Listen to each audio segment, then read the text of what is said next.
So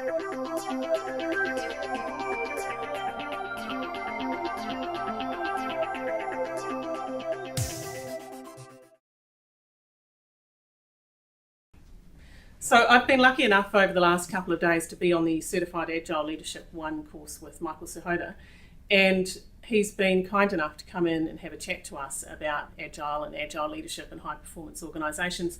A lot of people have gotten Agile into their organisations, and it's been a few years now, but they're not necessarily getting where they want to go with it. Can you talk to us about what you've seen around the world? Sure. So I'd say that what you're describing is actually very normal.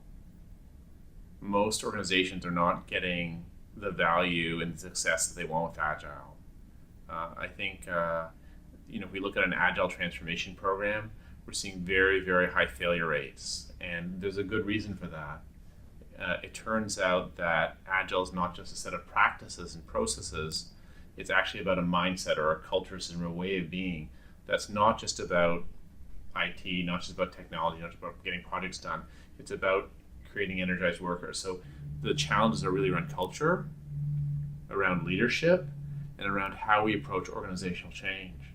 We're seeing success where people are looking at the culture of the organization and not treating culture as some accidental thing or some untouchable thing, but actually using very clear culture models to look very carefully and stand in the truth of what the organizational culture is. When we have that kind of clarity, and that's the why for what we're doing, and people are engaged and aligned around that, then of course success will come. But the challenges we're often doing saying, hey, we want to be more productive, and hey, you people go do Agile.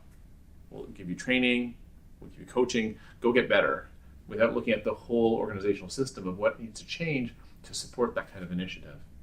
We're seeing success where there are leaders who have an understanding and a real desire to create high performance, and they're ready to put the work in themselves to change their behaviors, have the difficult conversations that are needed to create an environment where Agile can flourish, right? But to move to organizationally high performance, it requires leaders going first. But what's required, right? So what's required of leaders to honestly look at themselves saying, what am I doing that's blocking high performance?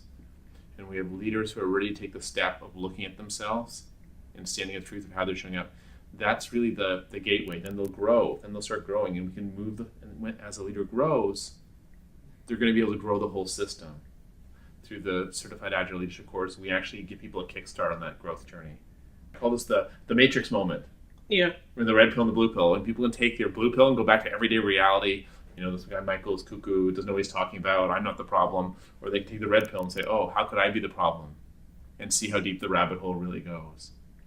Fantastic. Thank you so much, Michael. And if you're keen on taking the red pill and exploring things a little bit further, get in touch. Cal might be just the kick you need to get you moving on.